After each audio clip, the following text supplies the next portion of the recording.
General Asim Munir ने एक तीर से कई शिकार कर लिए हैं। सबसे पहले तो इन्होंने मीडिया और सियासत में नाकदीन के मुंह बंद करा दिए हैं, जो हर वक्त कहते थे कि एहतसाब सिर्फ सियासतदानों का ही क्यों होता है। हमारे यहाँ सियासतदानों को ही, चाहे वो वजीर आजम हो या वज़रा, फांसी क्यों चढ़ाया जाता है या उम्र कैद या फिर जिला वतनी की सजा दी जाती है।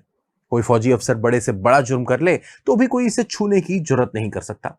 अब कम अज कम फौज कह सकती है कि अगर सियासी हुक्मरानों का एहतसाब हो सकता है तो हमने भी अपने टॉप जनरल्स का एहतसाब शुरू कर दिया है।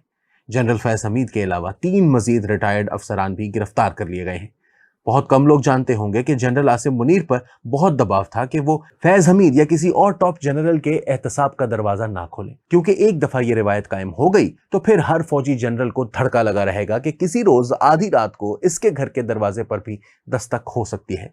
लेकिन लगता है कि जनरल आसिम मुनीर इस दबाव का शिकार नहीं हुए और बड़ा फैसला करके इसे अनाउंस भी कर दिया। अगर आपको याद हो तो सुप्रीम कोर्ट ने 2012 में इससे मिलता जुलता हुक्म दिया था, जब air marshal retired Asghar Khan case में उस वक्त के army chief general Ashfaq Parvez Kayani को हिदायत दी गई थी कि वो अपने 2 साबिक जर्नैलों का कोर्ट मार्शल करें।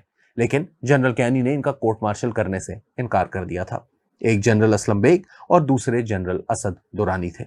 इन पर इल्जाम था कि बेनजीर भुट्टो को 1990 का इलेक्शन हराने के लिए इन्होंने पाकिस्तानी सियासतदानों में 14 करोड़ रुपए बांटे थे। लेकिन जनरल कियानी ने इन्हें बचा लिया था। वही बात कि एक दफा रास्ता खुल गया तो कल कला को जनरल कियानी पर भी कोई मुकदमा कायम होकर इनका कोर्ट मार्शल हो सकता था। लेकिन इस मामले में जनरल आसिम मुनीर ने इस नफसियाती दबाव को खुद पर हावी नहीं होने दिया। इस फैसले के पीछे वजूहात कुछ भी हो, लेकिन यह तय है कि यह बहुत बड़ा फैसला है जिसने एक दफा तो सबको हिला दिया है।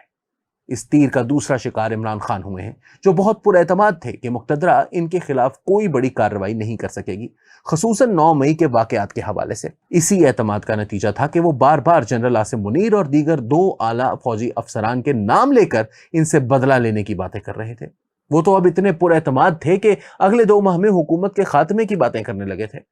वो यूं तासुर दे रहे थे जैसे इनकी मुक्तदरा से डील हो गई हो। ताहम जनरल रिटायर्ड फैज हमीद की गिरफ्तारी से पीटीआई को बहुत बड़ा पैगाम मिला है कि अगर वो अपने साबिक डीजी आईएसआई का ट्रायल करके सजा दे सकते हैं तो फिर छोड़ा किसी को भी नहीं जाएगा। जहां तक सजा की बात है तो जराए कह रहे हैं कि जनरल फैज हमीद के खिलाफ जितने सबूत मौजूद हैं वो इन्हें तख्ते तक पहुंचा सकते हैं। बताया जा रहा है कि इन्हें ऐसी सजा हो सकती है जो इससे पहले किसी जनरल को नहीं दी गई। जराए के मुताबिक जनरल रिटायर्ड फैज हमीद के खिलाफ चंद गिरफ्तार अफसरान और सिविलियन बहुत जल्द वादा माफ गवाह बन सकते हैं, जिससे कोर्ट मार्शल समाअत के बाद इन्हें सख्त सजा सुनाई जा सकती है। फैज हमीद की गिरफ्तारी से यह सवाल भी पैदा हुआ है कि हर दफा डीजी आईएसआई वजीर आजम के साथ ही क्यों मिल जाता है? वो अचानक आर्मी चीफ के बजाय वजीर आजम का वफादार कैसे हो जाता है? क्या उस पर आर्मी चीफ बनने का खब्त सवार हो जाता है?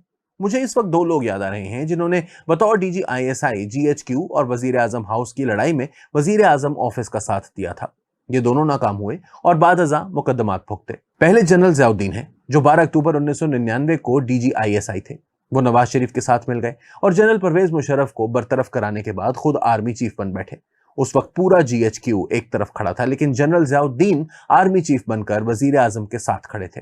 फिर जनरल ज़ियाउद्दीन भी गिरफ्तार हुए क्योंकि उन्हें बाकी जर्नैलों की सपोर्ट नहीं मिल रही थी, और यूं जनरल परवेज मुशर्रफ ने इक्तदार पर कब्जा कर लिया, जिसकी सजा मियां नवाज शरीफ और जनरल ज़ियाउद्दीन दोनों ने भुगती।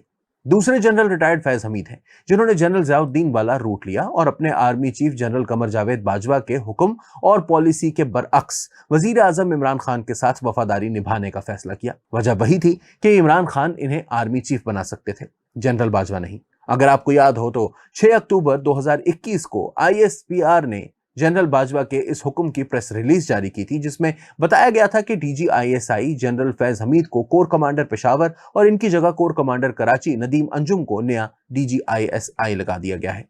ताहम हैरानकुन तौर पर वजीर आजम इमरान खान ने यह तबादला मानने से इनकार कर दिया था।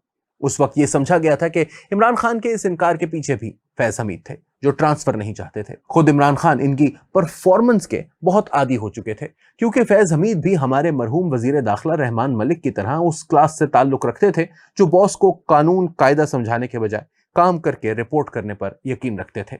बॉस को ना नहीं करनी और जैसा भी काम हो इसे मुकम्मल करके बॉस को रिपोर्ट देनी है।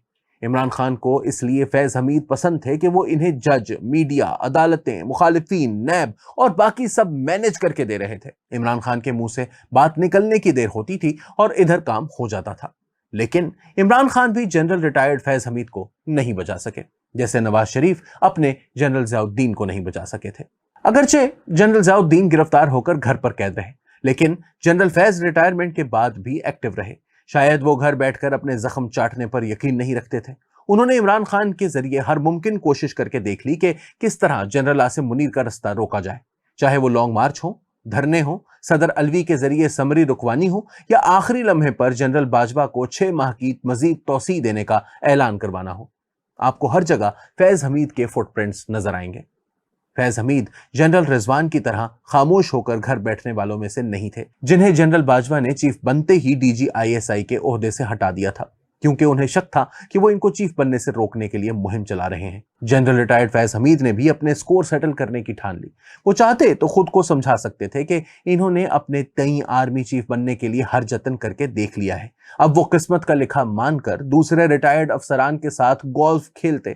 لیکن وہ ریٹائرمنٹ کے بعد بھی سیاسی طور پر ایکٹیو رہے، اور ایسے ایکٹیو رہے کہ ان کا اب کورٹ مارشل ہو رہا ہے۔ واقفان حال کا کہنا ہے کہ جنرل ریٹائرڈ فیض حمید آرمی چیف تو نہ بن سکے، لیکن اقتدار اور حکمرانی کی دوڑ ہارنے کے بعد اب شاید فوجی عدالت سے ایسی سزا کا سامنا کریں جو پاکستانی تاریخ میں آج تک کسی جنرل کو نہیں دی گئی۔ وہی پرانی بات کہ اقتدار کی جنگ میں جان لینی بھی پڑتی ہے اور جان دینی بھی پڑتی ہے۔ باقی آپ سمجھدار ہیں کہ یہ جان لینے کا